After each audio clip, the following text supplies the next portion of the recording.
So I'd like to thank the NDP's Housing and Municipal Affairs critic Cindy Forster for hosting this press conference today and for introducing this legislation. I'm here to join MPP Forster, to join ACTO and FMTA and West Toronto Community Legal Services and tenants across Ontario to ask this government to close this loophole that's created a two-tier rental system that exempts residential units built after 1991 from rental regulations. This is an important step forward in tenant protection in Ontario, and frankly, it's long overdue. As the representative for Davenport and as the NDP's GTA critic, I hear regularly about the growing affordable housing crisis in our city. I hear this from families with two parents in the workforce. I hear it from people on Ontario Works and on ODSP, and I hear it from single professionals living in condos in our downtown core. People's incomes are simply not keeping up with people's rents in this province. Statistics show that median tenant incomes have fallen by 13% since 1990.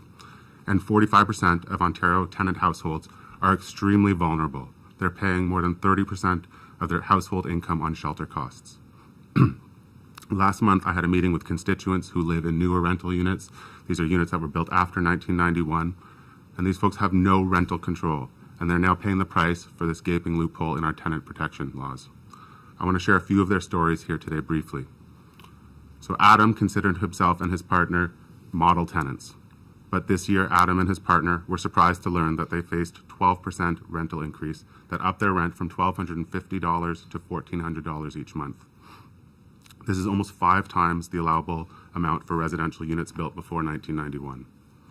Adam told me, quote, "It's infuriating how a landlord can arbitrarily increase one's rent by whatever amount they wish, and the tenant's only choice is to accept the new rate or to move." Melissa saw her rent increase by 5% the first year and then by 7% the following year. She said, quote, "I would have moved if it wasn't for the moving costs, it wasn't for the health concerns, and there was simply no time to spend searching again for a new place and then pack and move." Another tenant wrote me saying, quote, "Today I received another rent increase for over 6%, around the same as last year's increase. Unfortunately, as I'm on Ontario Works, while I wait for ODSP, I can no longer afford these rent increases and will be giving notice tomorrow. Due to medical reasons, my selection for apartments is limited, and I was determined to stay here for that reason." But she couldn't stay there because this government has not updated the Residential Tenancies Act, and it has failed to protect tenants like her from increases that they simply cannot afford. Another tenant that we've met is named Sasha Proctor, who's here today. Sasha is a tenant in a building that was converted into residential lofts after 1991, and at the end of the press conference, Sasha has agreed to share his experience with you and to answer any further questions.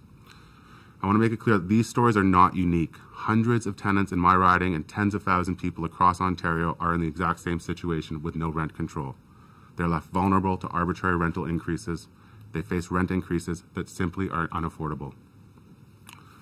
There's clearly a lack of affordable housing in our province, and it's time that this government finally takes steps to address this problem. There's no excuse for inaction on this issue. I'm asking this government to take immediate action to close this unfair loophole and to work with New Democrats to protect all Ontario tenants. Thank you.